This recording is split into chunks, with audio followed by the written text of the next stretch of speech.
Hebrews. This is Prophets of Awakening. This is our Wednesday night class. Is Ask Brother Leonard. It's Q&A, the 15th of December, 2021. So that's what we're going to focus on is that Q&A part of it, and then I'm going to read chapter 76 and 77 out of Enoch, pertaining to what was brought up last night about the east wind in the men's line class. I'm asking everybody to like and share and subscribe to Prophets of Awakening and hit the notification button if you can. And this is a non-Messianic channel. We deal with the Tanakh, which is the Old Testament, and the Torah. And we're gonna go into that a little more too when doing the Q&A. It's tied to a lot of missing information which is in the book of Enoch. But we're gonna go into that a little bit tonight. I want to say shalom and welcome to everybody. Welcome to Prophets of Awakening. We're going to do our moment of silence and our prayer and the current song. We'll do a little current events and then go into the questions. Oh Lord, we come before thee at this hour, praising you and honoring you because of your position both in heaven and upon the earth, a position in which the Creator Yahweh has given unto thee. Through your spirit and counsel, oh Lord, we have awakened.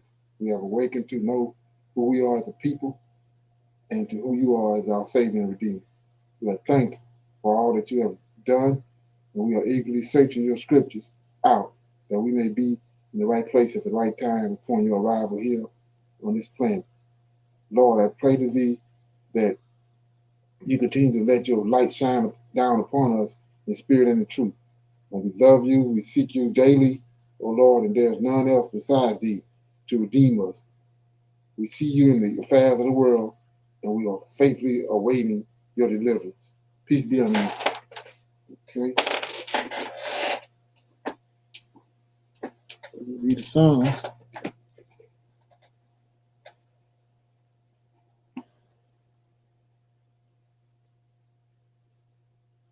I'm going to read Psalm 26. It's examine me, O Lord, and prove me. It's a Psalm of David. Say, judge me, O Lord, for I have walked in mine integrity. I have trusted also in the Lord, therefore I shall not slide. Examine me, O Lord, and prove me. Try my reins in my heart. For thy loving kindness is before mine eyes, and I have walked in thy truth. I have not sat with vain persons, neither will I go in with dissemblers. I have hated the congregation of the evildoers, and I will not sit with the wicked. I will wash mine hands in innocency, so will I compass thine altar, O Lord, that I may publish with the voice of thanksgiving and tell of all thy wondrous works. Lord, I have loved the habitation of thy house and the place where thine honor dwelleth. Gather not my soul with sinners, nor my life with bloody men, in whose hands is mischief, and their right hand is full of bribes. But as for me, I will walk in mine integrity. Redeem me and be merciful unto me. My foot standeth in an even place. In the congregation will I bless the Lord. That's Psalm 26. It's examine me, O Lord, and prove me. It's Psalm of David. Any comments?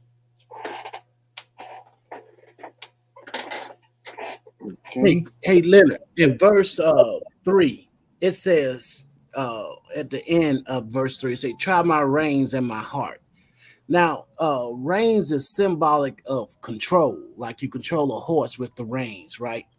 Right. So would that equate to your mind? Because that's what controls the body?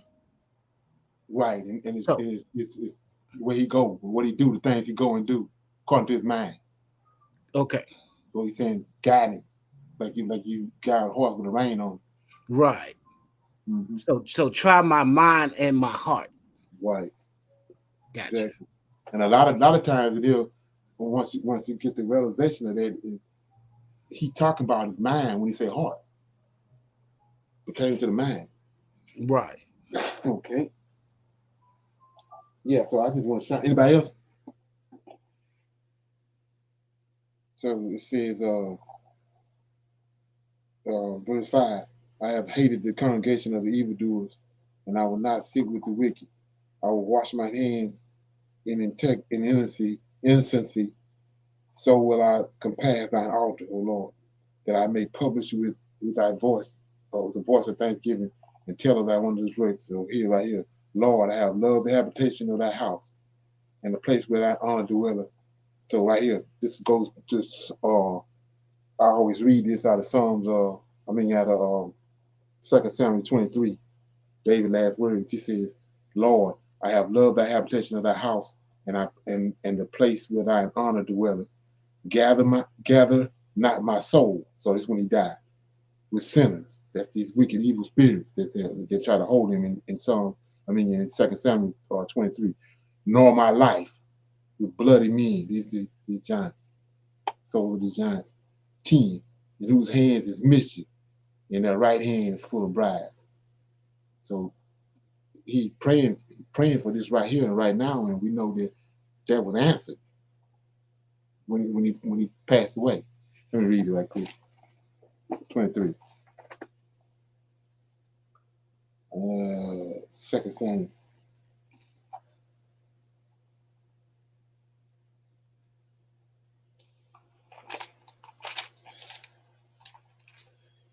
Uh, 2 Samuel 22, and it says, verse 3, the God of my rock, in him will I trust, is David talking, of my salvation, my high tower and my refuge, my Savior.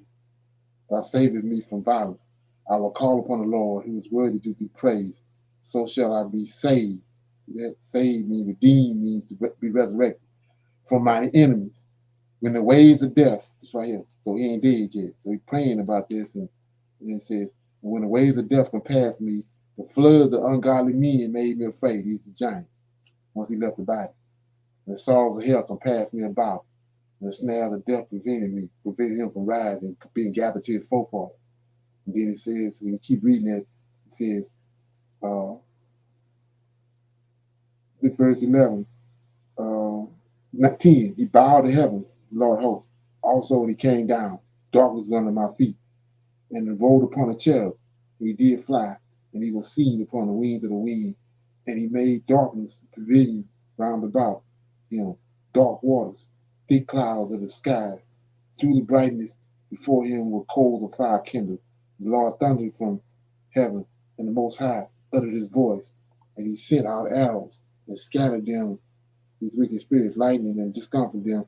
And the channels of the sea were appeared, and the foundations of the world were discovered.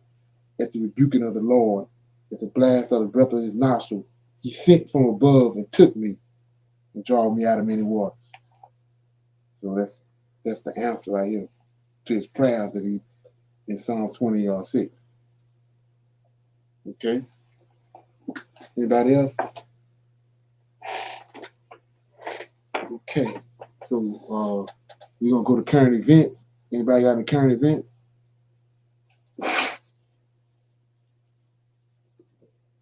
Okay. Here we go. Let me get this right quick.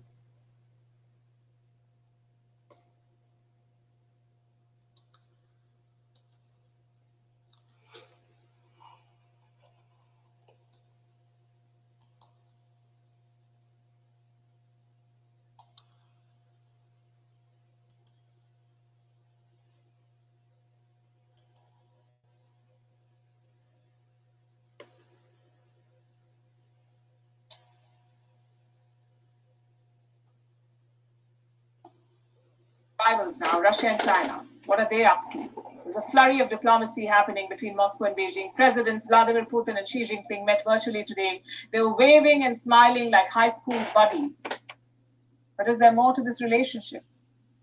Is it only about taking on the US, or does the China-Russia relationship have other meaningful intentions? The chemistry is certainly there. Both Vladimir Putin and Xi Jinping know how to put on a show. You may remember their famous ice cream date, or the time Xi Jinping called the Russian president his best friend. Well, that chemistry was on full display today. Take a look. Dear President Xi Jinping, dear friend, I'm glad to see you. I'm greeting you. I'm glad to have a chance to get in touch with a direct video call. This allows us to thoroughly discuss Russian-Chinese relations, full-scale partnership, and strategic interactions. Dear friend, dear President Xi Jinping, next February I expect we can finally meet in person in Beijing as we have agreed. We will hold talks and then participate in the opening ceremony of the Winter Olympic Games. I am grateful for your invitation to attend this landmark event.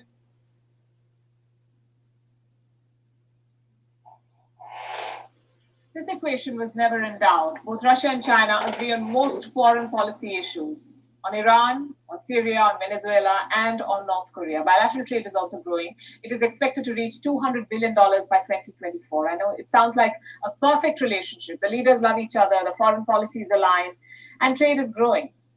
But you know what? No relationship is perfect. Both Russia and China want more. They want a military partnership. Xi Jinping pitched this proposal during the talks. He said Russia and China must jointly safeguard each other's security interests. How did Vladimir Putin respond? Last year, he said such a prospect cannot be ruled out. And since then, things have moved in this direction. Just look at the timeline. In August, Russia and China held joint military drills.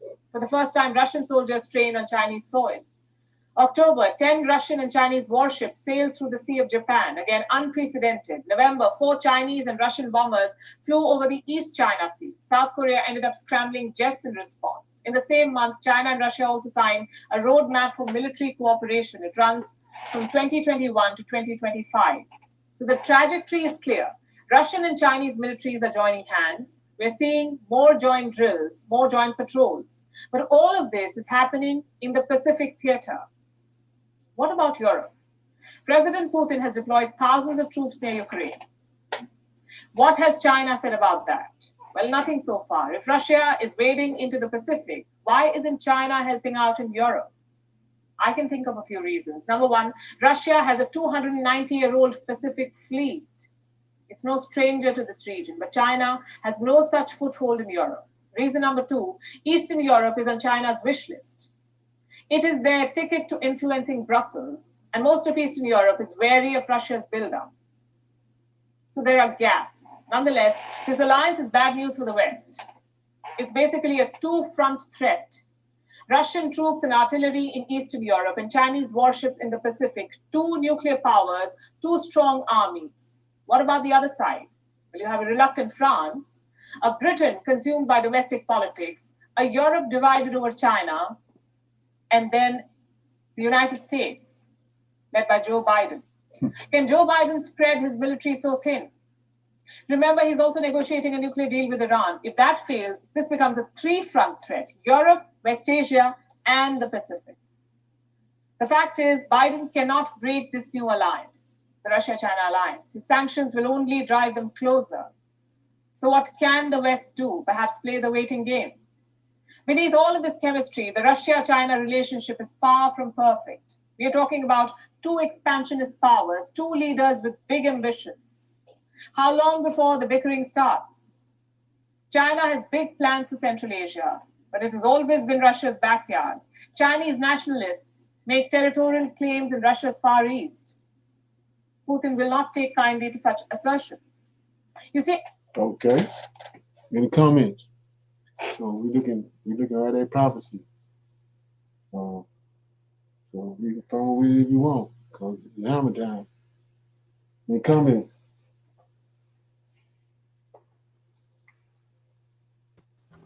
You know, they make it seem like it's a... go ahead, Lamar. Go ahead, bro. They make it seem like it's a recent partnership. But I guarantee that partnership been going on and planning been going on behind the scenes for quite a while now between Russia and China. Right. Yeah, and not only that, it's already been written, prophesied. You know, just they manipulated it. You know, people ain't connecting dots. Yeah. Yeah, that's American nightmare right there. That's a double-edged sword. Right. You might can beat one, but both of them together. Right, right. You can see what they're doing. It's obvious what they're doing. Right. Ain't that something? Yup. There's an article in the Military Times that talk about Russia and China and how long they've been working together on this military issue. You know, they've been sharing secrets, they say. So Right. Yeah, like I said, it's long time waiting. They tired of the American dollar. They tired of America. They tired of the West. They want them out. And you can see what they're doing, and they being patient to make sure that whatever they do, it's gonna stick. They don't want no stragglers. When they want to wipe them out, when they do what they want to do, it big. But one thing you could tell that reporter. Oh, go ahead, Leonard. Nah, go ahead. Go ahead. Oh yeah, you could tell about the tone of that reporter that they have no faith in Biden coming to any type of resolution to ward this off, or faith in him in any type of conflict against Russia and China. Right. Is that so? Yeah. the military is so focused on putting out all these soldiers because they're not being, they're not getting the jab. They more focused on putting them out of the military versus being focused on things like this. They better be trying to keep as many of them as they can. Yeah, that's all purely playing. Yeah. Yeah. It's like Republicans and Democrats. They both the same. It's like Wendy's and Wendy's and KLC. Same person on both of them. Right. So that's how they work. Yeah. Check this out.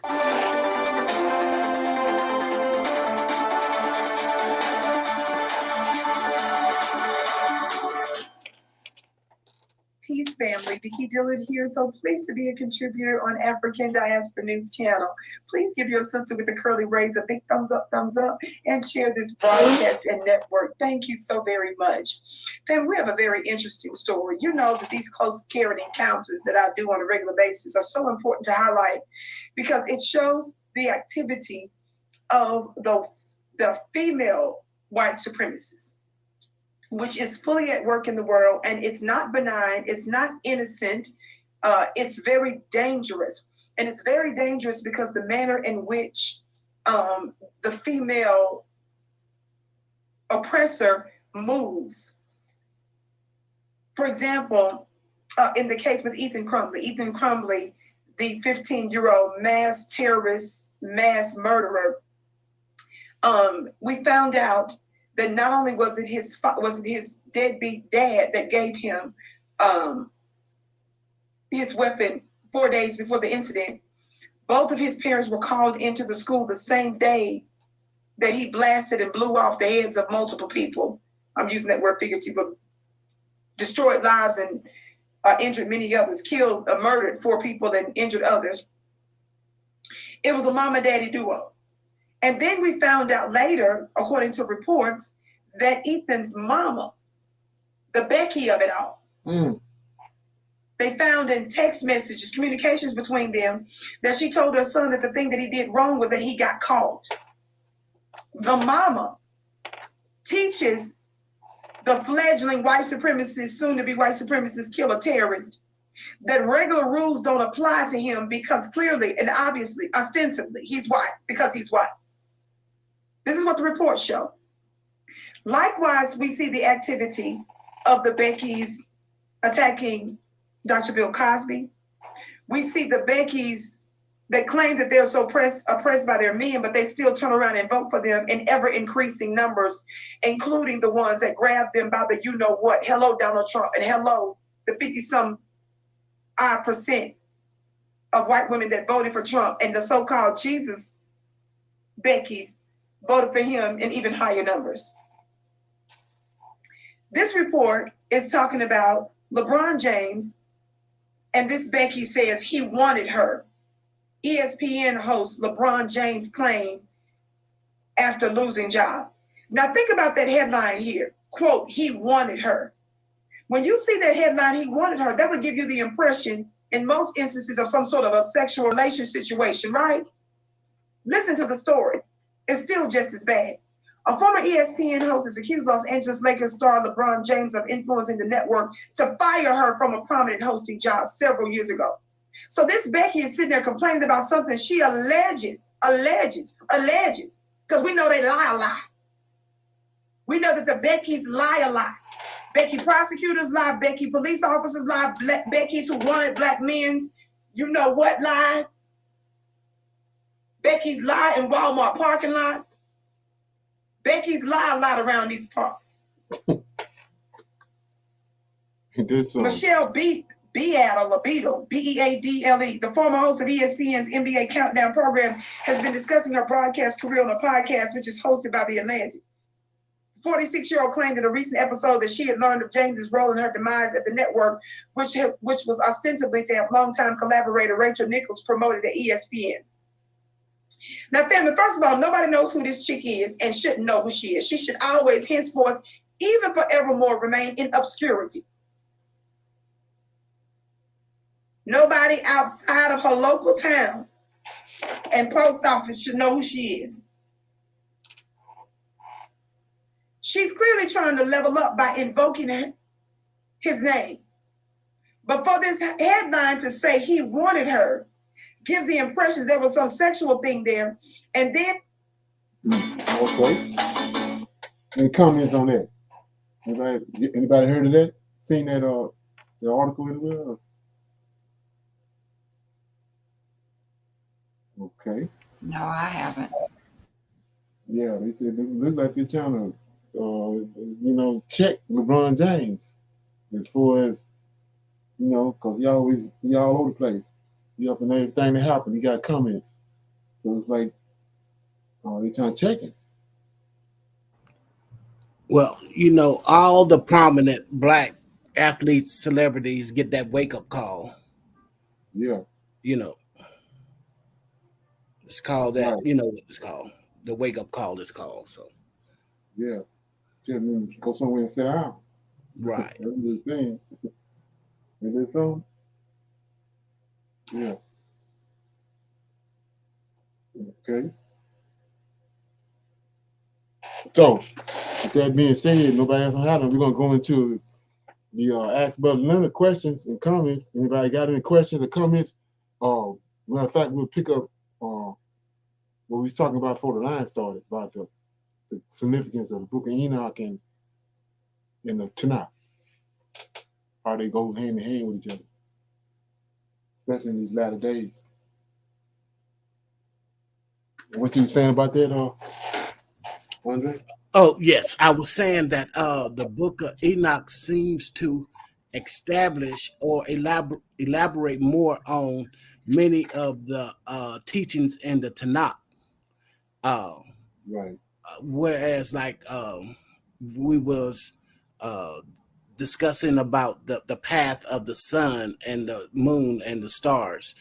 Just reading chapter 2, it explains that, that the stars and moon and sun has its course that it has to stick to. It has its own. Each one has its own ordinance that it must accomplish. Right. So, yeah, the Book of Enoch have many golden nuggets to seek out in that.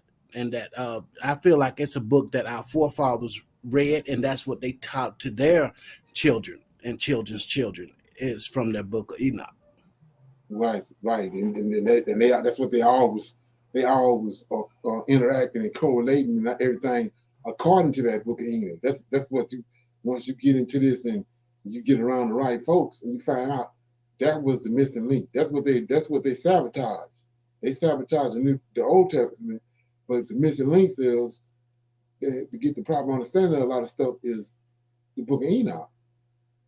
Like I said, for example, what you just mentioned about the sun and all that on courses, right? He said he explained to you that the sun and the moon. Okay, well, didn't Joshua pray and ask him to stop the sun on his course? Yeah. And he stopped. The sun stood still. Right. we come in on the ass end of it, and we not understanding what's really going on. Joshua knowed all this, so he said, "Stop it, so I can do something with these giants, get their mind right." But we come in on it, and we got a whole nother take on it because we don't have the understanding of what Enoch conveyed to us. Like for example, when they say talk about Melchizedek, and he say he's a teacher of righteousness, and then you go back and find out that Enoch came back, was taken up and showed everything in heaven, and he came back down and he started teaching all of mankind. Started teaching the Cain descendants, the Gentiles, everybody. They was coming in to get the understanding that he had, and Enoch passed that on to his son, and it was passed on to get to Shem. Shem, the one showed up with Abraham, and that's why Abraham gave him a tithe. And Joshua tells you that at 10 years old, when Abraham was hiding from Melchizedek, he went and stayed with Noah, Shem, and them. They were still alive. So that's that. So you don't understand all that. You can't connect them dots. Yeah. So and that's the significance of the book of Enoch when you read it with the proper understanding of what it is. Because our forefathers put more credence on the book of Enoch. It wasn't no Old Testament like we doing now. They had the book of Enoch. Right. See, the book of Enoch was the almanac. You know how farmers used to use almanacs back in the day? Right. The book of Enoch explains about the seasons, about the moon, about when things is happening, what to look for. So right. that was their almanac, what they used to do their planting and agricultural business and so forth and so on. Right. Yeah. Yeah. I was reading. I was like, wow, because we was talking about those 30 different slivers of the moon, right? How they can tell what day it is. Well, I was reading. I'm gonna go back and look at it later, but I was reading. You know how when they do the fresh fruits and the Passover and all that, they deal with they start on the first day, 7 days, and then after that 7 more days, 14 days, right? Well, it tells you that the 14th phase of the moon, when the moon shining the brightest.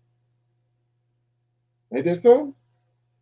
So you go back and look at the Passover and all that. All lined up. So the moon shining brightest on the 14th day of the month or that month. Ain't that something? And then it's halfway. It's halfway, through the month. Because then the slivers gonna start on the other side then. So that 14 days is a full moon, correct? Now it's a half moon. It's a half. It's it's just you look at the slivers. It's actually 20. It's actually they got the Israelite calendar. The Hebrew calendar is 30 days. 30 days, which is different slivers of the moon. And it's on that 30th days when it's a full moon. Yeah, you gotta. I guess one day we'll bring up all those different phases of the moon. You'll see it. It's different. It start on one side. It got 14 phases, and then it start on the other side. And it's got 14 phases. And so then you add the other 2 days. You add the full moon and the full moon. That's 30 days. You got 14 and 14, 28. Full moon and new moon, 30 days. That's how the calendar was. Each month had 30 days. But yeah, I just was looking at that and I saw how he said that on the 14th day, the moon shined its brightest. But like I was saying before, we ain't paying attention to that. We ain't looking up at the moon. It's like it's a big TV screen, and we're supposed to be paying attention to it. Yeah. Anybody else got any questions on that, or any comments about anything? I'm always wondering why it's out in the daytime. Why what? Why the moon and sun is out in the daytime. Yeah, well, to me, that's a sign that sin. That's what I think it is on the planet. They ain't acting right because it's so much that happened on the earth, and then it's a sign that he's getting ready to is wearing down. It's like it says about the earth. The earth is getting weak because of what they're doing to it, and the sin and the wickedness that's on the earth is weighing it down. Mm. That's the way I look at it. Because he Okay. said he tells you that those angels every day they come out with ropes, and they got knots on the ropes, and they measuring the sin on the earth. So when they get up to that certain point, or where they got on that knot, when it gets to that, all hell gonna break loose.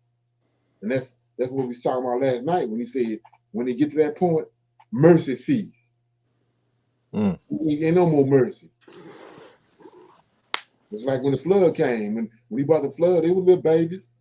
It was little baby lions, little baby gorillas, little baby white men, and everybody else. But his mercy had stopped, and he shut it down. Yeah, yeah. So that's how that works. You get ample opportunity to get right. You send people to you, send knowledge to you, and all that. You can, like I said, you can deal with it, or you can let it roll off like water on a duck back. But it's gonna cost you in the long run. Ain't that something? Oh yeah. Okay. Anybody else got anything? Comments? So Questions? so Yeah. so naturally the moon should not be seen during the daytime. Is that your opinion, your understanding rather, that it Right. shouldn't be seen at all during the day? Okay. Right. Like I was saying before with the in the beginning, he said it was the whole earth was covered with water. We see that in Genesis 1 and verse 2. The Lord of hosts moving on top of the water, the whole earth covered with water. So it's a flood. Same thing I just said. It came to an end right there. Mercy ceased. And he flooded the earth because of what Satan did. He came again and flooded it because of what the angels did in Genesis 6. He flooded again. So then, but he says that he brought the land up out of the water. So that means all land was the same. It had the ability to seeds in it. And so if it was land there, that means trees came up, vegetation, fruit trees, everything came up out of whatever land came out of the water. So how did we get the Antarctic? Some wrong. It's off some off course. Same thing with the sun. Ain't got no business being out when the moon out. Right. So Something ain't right. that's what the well, I was drawing to. So basically, the moon is off course, out Yeah, its orbit. because of what man and done what had happened on the planet. Right. The sin. Okay. It's only it wasn't created to deal with no sin. Shalom. Yeah, go ahead. Also, the seasons and the temperatures have really changed. Oh Like yeah, it's off too. right. Yeah, that's what I was saying too about what we ain't paying no attention to it. Like I said, he told them don't mess with the Canaanites. So if you got any kind of intellect, how the hell that's his brother? How that's his kinfolks? If he telling you don't let your sons and daughters marry them, they ain't no kin to them. It's a whole different seed line, and they ain't the same seed line. So that killed the New Testament. Because we supposed to be saying that it's everybody all from the same place. Originated from Adam. We ain't all originated from Adam. He said these people over here, wicked as hell, they got another origin. Don't let your daughter marry them and put that DNA in them, and don't let your son go over there and put no DNA in them. They ain't gonna come out right. So he telling you right there, something ain't right. But they done stuck their finger in our ear with the New Testament. People can't, they ain't operating, they ain't seeing that. Yeah, so that's how that go. We ain't paying no attention to it. Like Esau. He tell you Esau came out red all over. And then Jacob came out another way, so something happened. And then Rebecca telling you that she having issues with her stomach. She going around asking everybody, Had this ever happened to anybody else, something ain't right. So, in the second book of Adam and Eve, that's what Jared was trying to keep the children of Seth from going down off the mountain, mingling with the children of Cain. right. We're saying don't mess with them, but Right. it would seem like that's the same type of scenario to me. Right. But It's we when Jared looking tried to past prevent that. the Seth from going down. Yeah, we looking past it because we trying to implant and implement JC into the story. And then but if you take that out of there, you look at there. He's telling you in the book Adam and Eve, these people down here, they having orgies. They sleep with the mom and dad sleep with everybody. All this they doing the most. And then we see that same thing happening today. They're doing the same thing today. So there ain't none of Noah children or Noah descendants. That's a lie from the pits of hell. But back to what the brother was saying right here, he says we're so used to lies and we can't handle the truth, and especially if truth isn't in the mainstream. So that's my thing right there. Was the Lord, I don't know what He's doing because I can give a damn because I'm gonna wait. I ain't gonna change the program or try to appease somebody to do this or do that. I'm gonna wait it out. Like I say, like David said, I'm gonna wait it out because I know what he done gave me, what the truth is. And I'm gonna beat it until the Most High bring it to the light. It's amazing how you have so we're gonna see something in a minute. You got some brothers that got websites, channels, and super sharp, and that's the insult to not to see who JC is. It's an insult, especially now. Crazy. Yeah. So yeah. Anybody else got anything on that? I had something else I was gonna say. We come back. Okay. Everybody good on that? Yeah. So right here, what I'm gonna go in. This is we're gonna play it and then break it down. This I'm gonna start playing it again. You just listen for whatever you want to bring out. Okay, here we go. And like I say, a lot of people know it's crazy. And like I say, you don't feel me. And that's it. Okay, so let me get to this scripture here. All right, let's talk about this. And then we're going to get into what we're going to be talking about this evening. Okay. No, this is in the way here. Okay, there you go. Cool. All right. So you guys should be familiar with this passage here. I've covered it many times. This is Matthew chapter 10, and then we're going to start at verse 34. Okay. All right. Tonight's going to be slightly different tonight. We're not going to be hitting a bunch of news articles and all that other stuff. We're not going to be doing that. All right. Tonight, it's going to be relevant news. Okay. Very relevant news, just on a different level. Okay. All right. So let's start at verse 34. All right. This is Isaiah talking. He says, "Think not that I am come to send peace on the earth.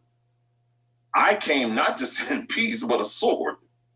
For I am come to set a man at variance against his father, and his daughter against his mother, and the daughter-in-law against her mother-in-law.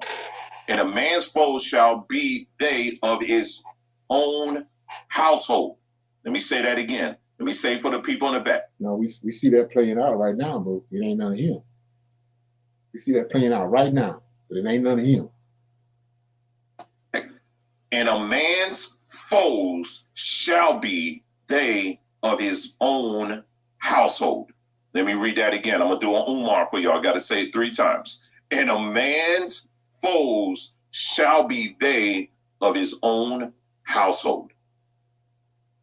Now, own household. What household are you part of? Well, many of you claim to be part of House of Judah. That's the household, right? Not just it's household as in your immediate household where you live, but also the bigger household too. "He that loveth father or mother more than me is not worthy of me. And he that loveth son or daughter more than me is not worthy of me. And he that taketh not his cross and followeth after me is not worthy of me. And, you know, they threw in the word they threw in the word cross in there, but we know it's actually tree, right? There you go. And then he says, he that findeth his life shall lose it, and he that loses his life for my sake shall find it. And then he goes on. But going back at verse 34, let's do that again. For I am come to think not that I am come to send peace on the earth. I came not to send peace, but a sword. Family, tonight is going to be a reminder to you that we are at a war. We're in war. This is not a time for peace. Right. This is not a time for peace. And I want to remind you that previously we talked sun and the moon off course, right? That showed the land is off course. The seasons off course. Well, Israel off course. They off course. We're gonna let this play out.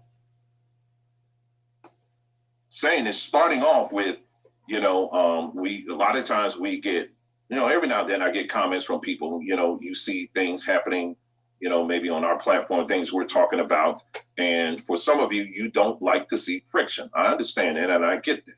You want to see things kind of just peaceful. I had one person said, just stop with all of that and just teach. We're in war. Do you understand what I'm saying? You learn in war. You right now, we got to learn in the way. Do you understand what I'm saying? There's no the classroom is the battlefield. You understand what I'm saying? And so we have individuals that a lot of times, and these are the individuals who, if this applies to you, it applies to you. If it don't, it don't. Okay, just simple as that. I don't have anyone specific in my mind, so don't go there. Okay, but this is just in general.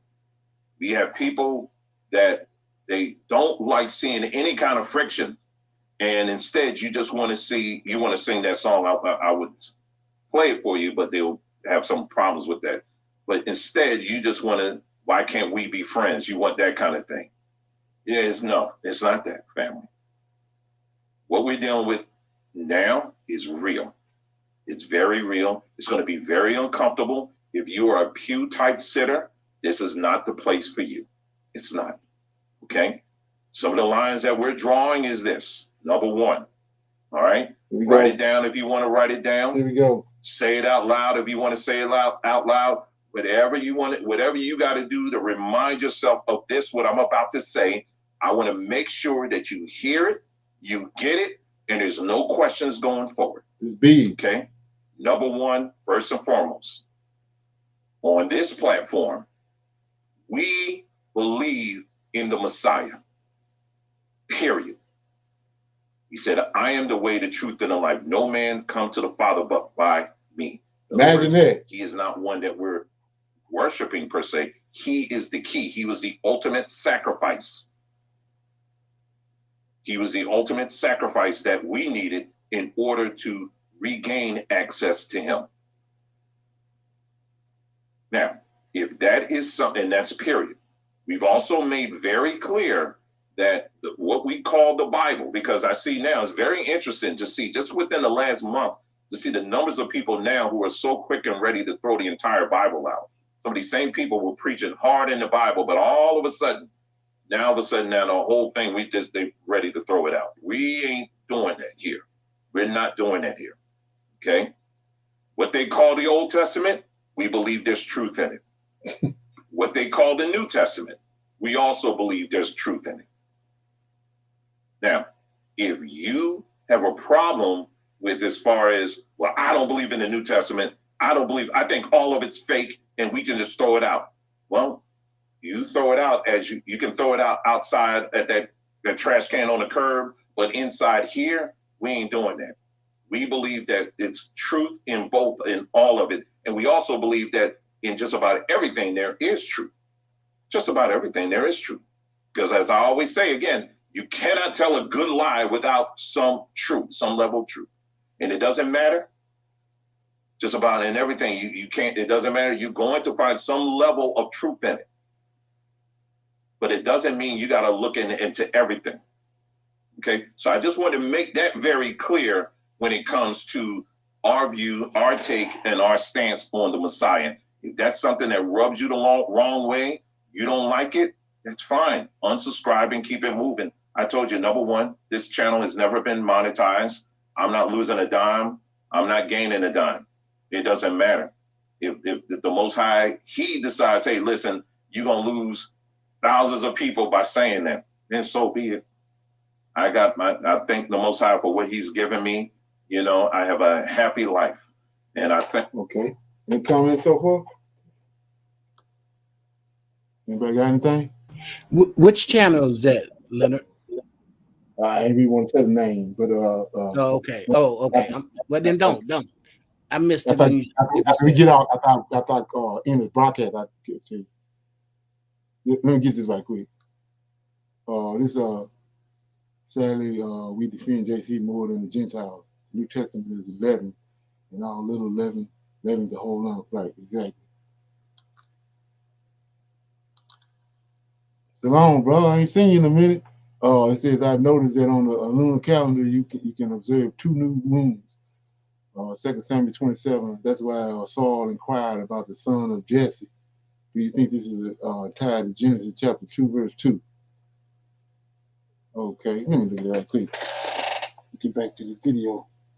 Genesis chapter 2, verse 2.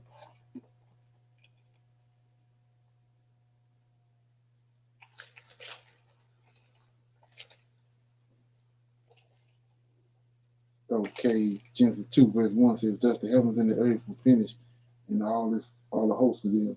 And on the 7th day, God ended his work which he had created and made, and rested on the 7th day of all his work which he had created and made. God blessed the 7th day, sanctified it because he had rested from all his work which he had created and made. Okay, let me read that again. I noticed that on the lunar calendar, you can observe 2 new moons. 1 Samuel 20:27. And that's why Saul inquired about the son of Jesse. Okay, 1 Samuel. Okay, 1 Samuel 20:27. I hope y'all following this.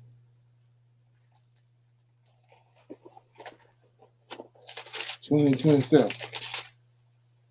Okay. Says, and it came to pass on the morrow, which was the 2nd day of the month, that David's place was empty. And Saul said unto Jonathan his son, wherefore cometh not the son of Jesse to me, neither yesterday nor today. Yeah. He would figure that David would show up on a new moon, but as far as 2 moons, I don't see that. I mean, it's only 1 new moon once a month. Got a full moon and then a new moon. Okay. I think he's going by the lunar calendar and saying Okay. the 2 new moons. Okay. Yeah. So. Yeah. And like I said, you got 28 days in between them 2 moons. You got the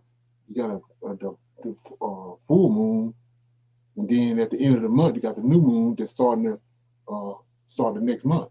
That's how you know the next month is starting. So yeah. Okay. Well, we know the lunar calendar is off anyway. That's why Rome went from a lunar calendar to the Julian calendar for that Julius Caesar created, because it was off by 10 days or something like that. The lunar calendar. So you may have 2 new moons in a lunar calendar. If you just use the moon to count your days, right, it's not going to work out for you. Right. Well, he already told us that in Daniel that they're gonna change times and days and all that. So yeah, all that's gonna come back online, whatever, when he comes back and when he comes and bring the language back, all that's tied together. Here we go. Thank the Most High for that. But we are not going to compromise on that at all. So I just want to be very clear. So if you are one that want to kind of think you want to engage in discussion and debate with me on that, we're not going to get far. You're not going to get far. In fact, it won't go anywhere. Okay. Get muted. So I just want to be very clear with that. Get muted. Okay. So I just wanted to say that first. Number two. This is because what we're doing here is we want to make sure that our foundation is sure. Okay. Yeah, I know there's a lot of things that this wicked system has done to scramble things up and to have us kind of, looking and second guessing and all that stuff. I'm not saying you never ask questions. You should always ask questions. There's nothing wrong with asking questions. That's how you learn. You understand what I'm saying? That's how you learn. But at the same time, there's got to be some stability. Like my wife will tell you, for example, if there's something like that's crazy going on, I'm not the type that's going to be like, whoa, where are we going to go with this? And I'm running right along with it or whatever. I'm saying, no. I'll say, okay, let's kind of slow down a little bit. And she's not one that's going to be like, whoo. She's not really like that. But I'm saying sometimes things can get a little hectic and she'll know. I'm like, okay, let me start with the basics here. You know what I mean? Okay, what's going on? Okay, okay. And I said, I'm sorry, it's taking me time to process it, but this is helping me so I can understand. You understand what I'm saying? So I have to start with a solid, as a man, any man, you have to operate within a space that has a firm foundation. That's why the role of the man is important in not only in our household, but also in our community, in the city, in the country, in the nation. You need men that know how to, okay, let's clear this stuff off here. Let's get this stuff off here. Let's establish a foundation.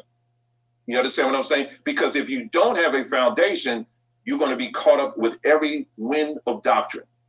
And when I listen to, and sometimes as I'm going through, and it's amazing because like I said, I don't have a lot of time to check a lot of other, what's this YouTuber saying? What are they teaching? What are they doing? I really don't have that time.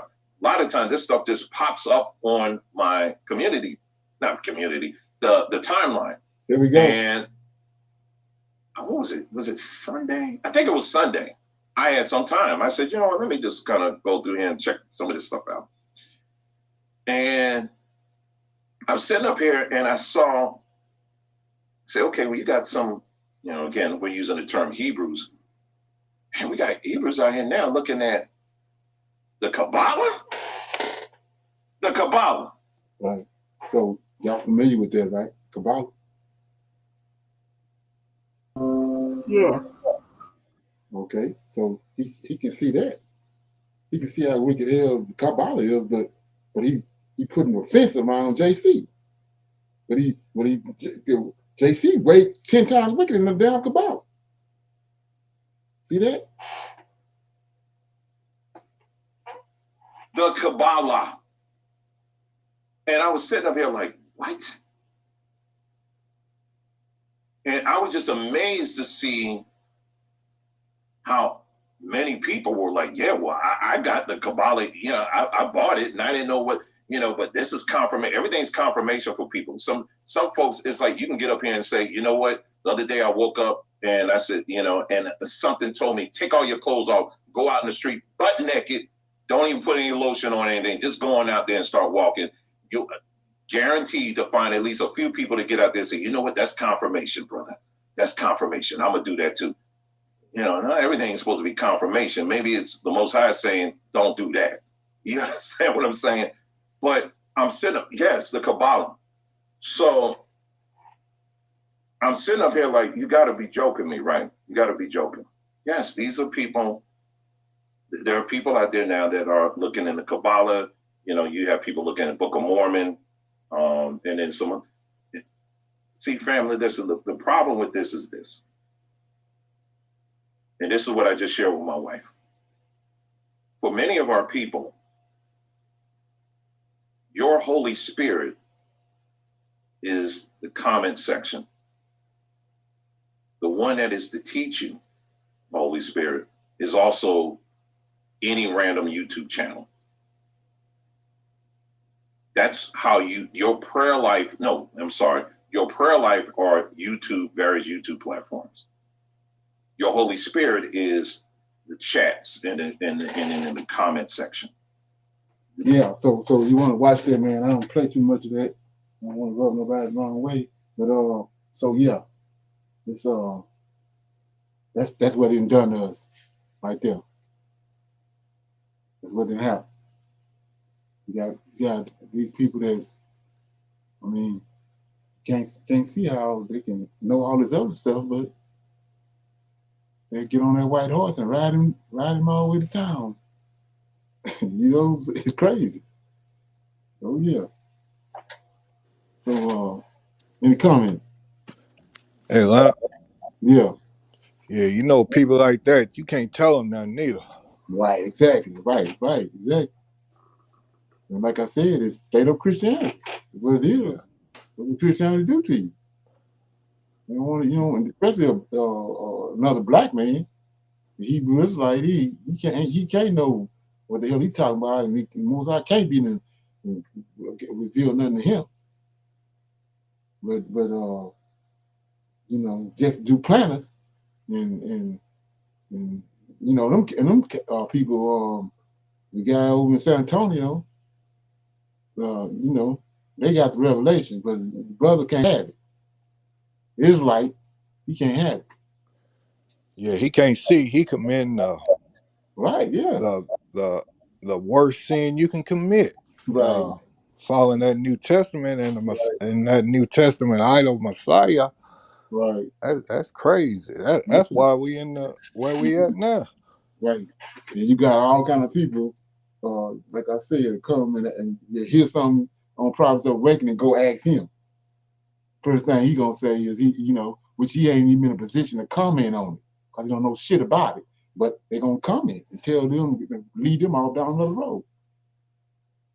Yeah.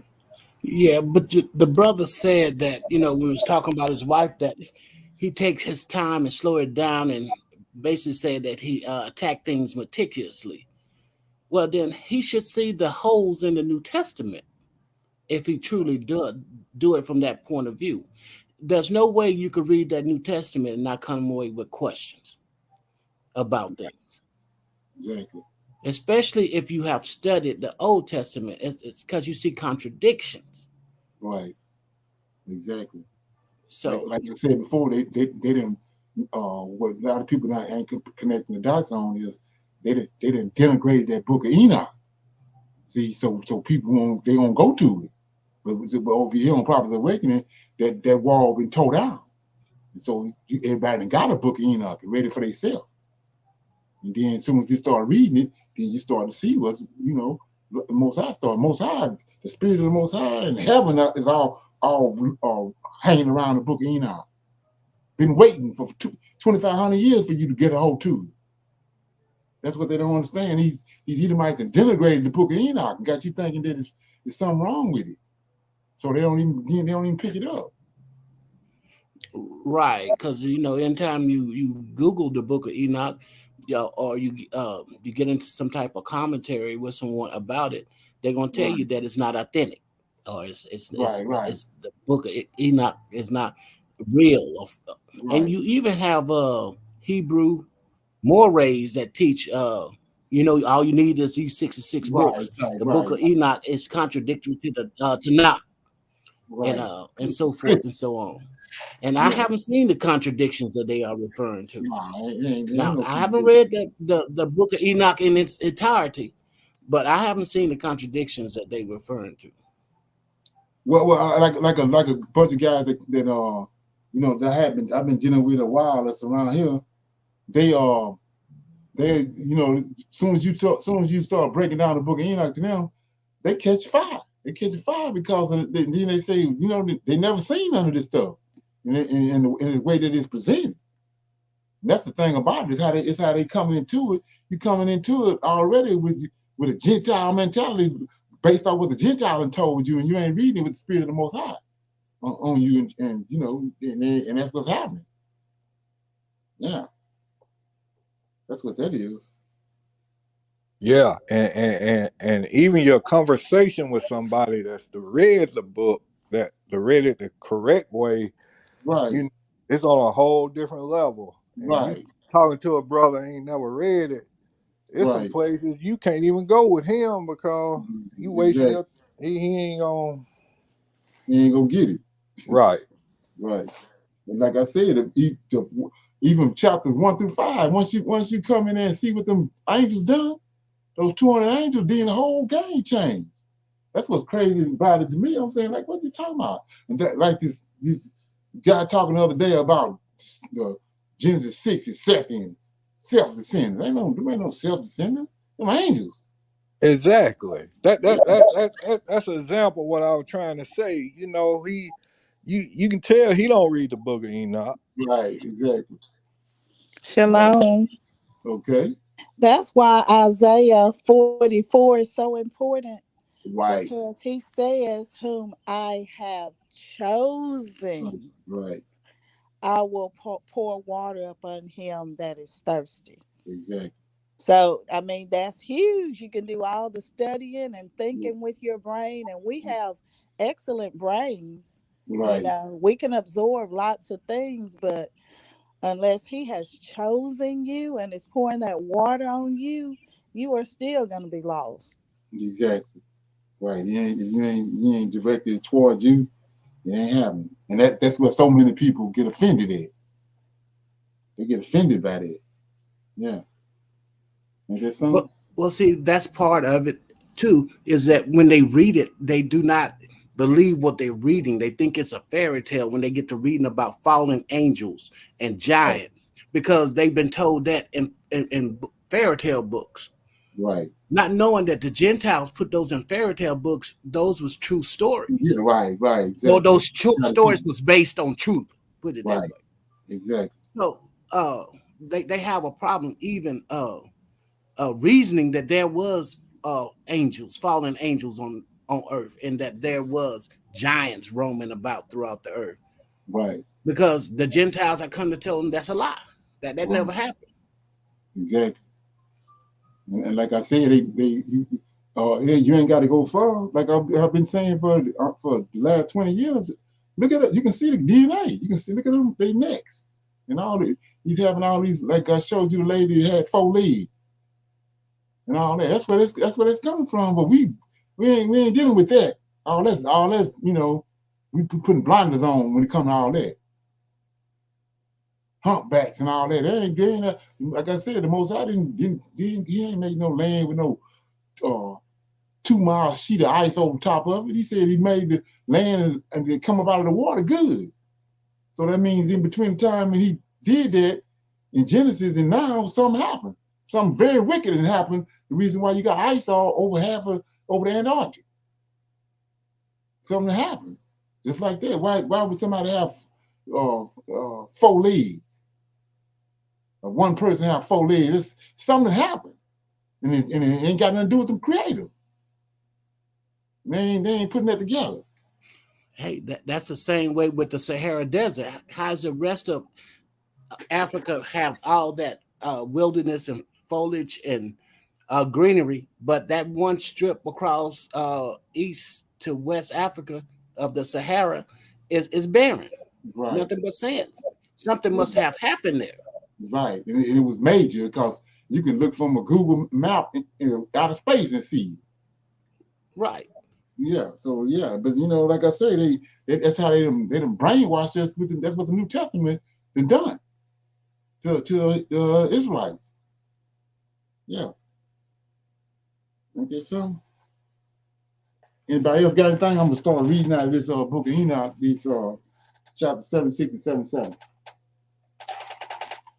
Any more comments? Okay. I'm in Enoch, chapter 76. I'm back doing last night. We were talking about the east wind and the significance of it.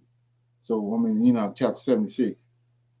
And at the end of the earth, I saw 12 portals open to all the quarters of heaven, from which the winds go forth and blow over the earth. 3 of them are open on the face of the east of the heavens, and 3 in the west, and 3 on the south of the heavens, and 3 on the north. The 3 from the 3 first are those of the east, and 3 are of the north, and 3 are after those on the left or the south, and 3 of the west. Through 4 of these comes winds of blessings and prosperity, and from those 8 come harmful winds. See that? Then when they are sent, they bring destruction on all the earth and on the waters upon it, and on all who dwell thereon, and on everything which is in the water and on the land. And the first wind from those portals, called the east wind, comes forth through the first portal which is in the east, inclining toward the south. From it comes forth desolation, drought, heat, and destruction. And through the second portal, in the middle comes what is fitting, and from it there comes rain and fruitfulness and prosperity and dew. And through the third portal, which lies toward the north, come cold and drought. And after these four comes forth the south wind through 3 portals. Through the first portal of them inclining to the east comes forth the hot wind. And through the middle portal next to it comes forth fragrant smells and dew and rain and prosperity and health. And through the third portal lying to the west comes forth dew and rain, locusts, desolation, and after these the north wind. And the 7 portals in the east comes dew and rain, locusts, and desolation. And from the middle portal comes in a direct direction, health and rain and dew and prosperity. And through the third portal in the west comes clouds, hoarfrost, snow and rain, dew and locusts. And after these 4 are the west winds. Through the first portal adjoining the north come forth dew, hoarfrost, and cold and snow and frost. And from the middle portal comes forth dew and rain, prosperity and blessing. And through the last portal which adjoins to the south comes forth drought, desolation, burning, and destruction. And 12 portals of the 4 quarters of the heaven are therewith completed. And all these laws, see that? All these laws and all their plagues and all their benefactions have I shown to thee, my son Methuselah. And okay, that was chapter 77. Any comments on 76? Yes. Verse 6. When I was a youth coming up in the South, my elders used to always, when wintertime come, they always used to refer to that old north wind is coming in. Right. And if you look in verse 6, it says that the north wind brings in cold and drought. So that's confirmation that our elders always knew that north wind came with the winter. It brought in cold, snow, and ice, and so forth. Right, exactly. And then you see how that you said that it's laws pertaining to the wind. And so then when you go back and you find out his angels, angels over different things, all over heaven, all that. All this stuff is being guided and orchestrated. So just like he just said that it's one wind. I was telling you about that. He said one wind brings fragrance. So that's what paradise. It's coming through paradise. We're gonna see that in a minute. So it's just a matter of putting this. Like I was saying, how you gonna deal with the scriptures if you don't know this? Enoch took the time out to tell Methuselah all this. He ain't telling them that just for the hell of it. So chapter 77 says, and the first quarter is called the east, because it is the first, and the second the south, because Most High will descend there. Yea, there in quiet and special sent will he who is blessed forever descend. And the west quarter is named diminished, because there are the luminaries of heaven wane and go down. fourth quarter, named the north, is divided into 3 parts. The first of them is for dwelling of men, and the second contains seas of water, and the abysses, and the forests, and the rivers, and the darkness and clouds, and the third part contains the garden of righteousness. Here it is right here. And I saw 7 high mountains, higher than all the mountains which are on the earth, and thence come forth hoarfrost, and days, and seasons, and years pass away. I saw 7 rivers of the earth, larger than all the rivers. One of them coming from the west pours its waters into the great sea, and these 2 come from the north to the sea and pour their waters into the origin, I can't say that word, sea in the east, and the remaining 4 come forth on the of them of the estrogen sea into the great sea and discharge themselves there, and some say into the desert. 7 great islands I saw in the sea, and in the mainlands, 2 in the mainlands and 5 in the great sea. So he mentioned that he saw 7 rivers up in heaven. I was telling you about that's condensation. So the sun is dealing with all that. You got 7 rivers of vapors. Those rivers are anointed, and that water falls from the heaven and falls to the earth. The wind bring it down to the earth. It's anointed. That's what all the animals, the ground, the fruit, everything waiting on. And then the sun draw it back up again. Then it get recharged. It's a mad cycle. That's what that is. And so when he said he opened all that up during the flood, was that he caused all those 7 rivers to turn into water, and it all fell to the earth. It wasn't regulated like it's being regulated now. The reason why the earth ain't being flooded, or it ain't it's not going off course, or for it's causing the whole earth to be flooded because it's being regulated. But at a point when he said, when it came to a certain point, mercy stopped. He wasn't dealing with no more mercy. He brought all that water, turned it all into water. Those rivers of vapors, he turned them into water. Yeah. Any comments? Yes, in the book of Genesis, when he said he opened up the fountains of heaven when he started to rain before the flood. So that kind of makes sense with what's written here in the book of Enoch. Right. And like I was saying before about the guy said that he came out of his house one time. He was living by somewhere in Florida. He said he came out of his house and the UFO was hovering over the water right there by his house, and it was sucking the water up out the sea into the UFO, and he sucked it in there, and then he's coming in one end and going out the other one. So they know what's in the water. We don't know what's in the water, and then they want to know why you don't see on UFO flying and smoking, or you know what I'm saying, or you don't see one you can hear it or nothing, because they ain't operating off of the technology that we got. They know it's something in the water. That's what they're getting. That's what they dealing with. They're dealing with that technology that whatever the Most High doing with their water, whatever in it, they're using that, and that's why they're doing all kind of tricks we can't deal with. Stay over our head. Yeah, we sitting there fumbling with it. Let me read what this brother's talking about. These Hebrew Christians are living in Isaiah 65:5, not even considering. Let me read that. Isaiah 65:5.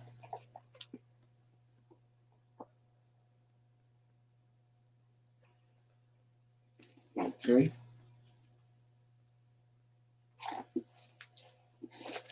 (65 and 5). Okay. Which say, stand by thyself, come not near to me, for I am holier than thou. These are a smoke in my nose, a fire that burneth all day. Yeah, that's what the brother just said a minute ago. When you're dealing with the Most High, you can't put no walls up, no barriers up. Yeah, appreciate that. Okay, got one more. I'm gonna open up for somebody. I got a comment. It says, I also heard the book of Enoch is not truthful and been taught Not to read. Yeah. There's a smear campaign on. You know, you gotta go get it. The best gonna be the best book and the best thing you ever done. Just go get the book of Enoch. And then when you get it and you're reading it and it ain't making it, the dots ain't connecting, call me. Come on, Prophets of Awakening. I'll connect the dots for you. It's 337-802-0889. 24/7. Okay. Anybody got any comments on anything else on what we read before we get off? Hey, I do. Hey, you heard of CERN, right? Yeah, CERN. Yeah. Is that not what they doing with these portals and stuff, digging into the? Well, they trying to get in there. They can't get into them, but they trying to. They dealing with. I was telling you about melanin. That's what they dark matter. That's what they're trying to get the melanin. Mm-hmm. That's what they're dealing with, and it takes. But what the thing is, when they get some of it, from what I've been understanding, a little bitty, they got to do all kind of stuff just to get a little bitty ball of it.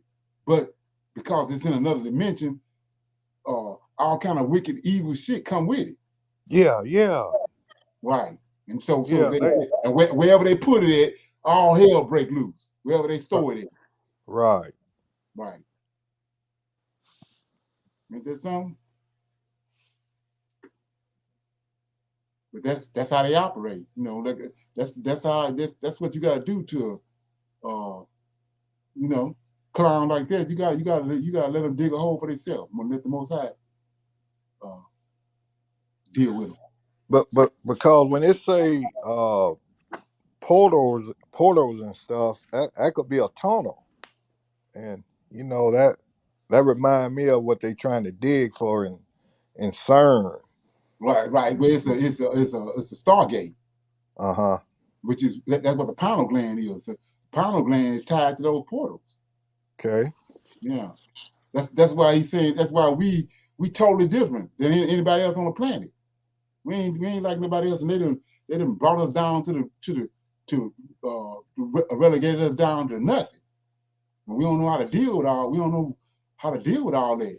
But you know it's coming back. Most High gonna bring all that back. Like one of the reasons is that's one of the reasons for Elijah. Like I said, it ain't no telling what they releasing. I mean, they don't know what's down there. You know, right. that deep in the earth. Yeah. Oh yeah. Well, they're gonna get what they're looking for. It's reptiles down there. Didn't he tell us what he did with them in the beginning? In Enoch, he said he put them in the earth. That's what I'm trying to get at. They could be releasing evil spirits upon the earth. Right. Uh-huh. At a time appointed, though. Yeah. Most I got appointed for them to open it up.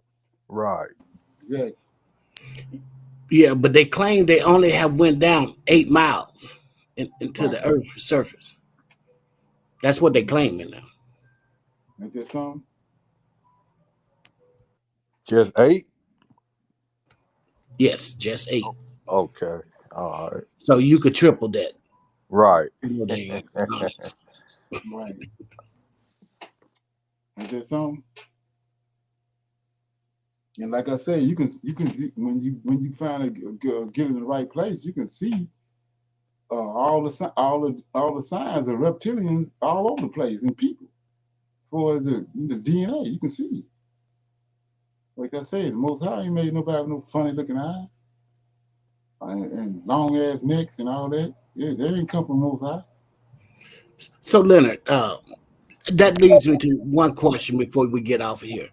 So saying that, what you just said about all the reptilians and those type of spirits being released, is there multiple type of wickedness? We know about moral wickedness. So is that considered wickedness too? Yeah, well it's layers. Just like first those angels, we were seeing how heaven is operating. It's just like heaven is just like the Willy Wonka chocolate factory. You got you seen that movie, right? All them We got the chocolate factory, all these little elves all around it. All of them got work to do. Certain jobs they got. The same way heaven is. Well, 200 of them wicked ass angels came down to the earth. That's where it started. Then layers came because they wicked. They started sleeping with the women, turning the women wicked, and then they had children. The giants wicked. It's layers. That's why he had to bring the flood in with Noah, because that wickedness had, escalated. The same thing with this virus. They bought one, and then from there, the jab, they bought one, and now look, it's one after another, instead of coming. Layers. Ain't that something? Yes, sir. Right. And that's what he's talking about, like I said, with all this drama, all this sexual drama that's going on over the planet now, is he told us, when you find two of the same sex somewhere, you catch them in the act, take them outside the city and burn them. So we ain't doing that. So it's multiplying. Come on. He said, don't lay with those certain people. He said, don't lay with. That's what we laying with. Look what we getting. Come on. Like I said, the brother want to fumble around and certain things they don't want to talk about. They're not hurt somebody's feelings, but like he said, ain't no time. We at war. It's hammer time. You gonna grab or latch on to it. You say you love the Most High, you gonna latch on to it, or go get a freeze pop. That one you want to do. Yeah. Everybody good? All good. Okay. Yeah. So let me. Okay. I hope somebody got something out of that. Yes, sir. Okay.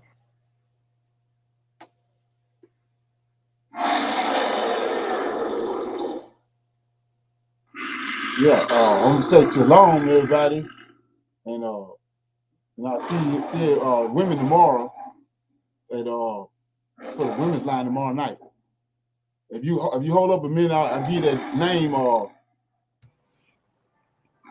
Right. Yeah. I'm gonna hold back after you drop out. After we finish. Yes. Yeah.